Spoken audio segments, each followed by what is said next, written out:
Адвоката Эмиля Курбединова вызывают в Следственный комитет в оккупированном Крыму. По нему проводится доследственная проверка по якобы разглашению данных досудебного следствия.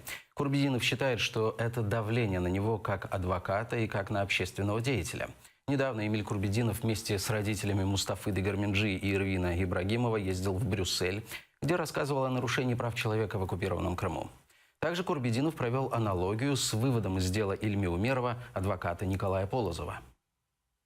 Все, о чем я говорю, не является государственной тайной. Все, о чем я говорю, является открытой информацией, которая предоставляется следствием. Я никак не мог узнать какую-либо тайну следствия и разгласить ее и так далее, и так далее. Исходя из этого, я полагаю, что это все абсолютно надуманно, и это очередной виток давления и очередной виток, так скажем, действий Федеральной службы безопасности, связанных с моей профессиональной деятельностью.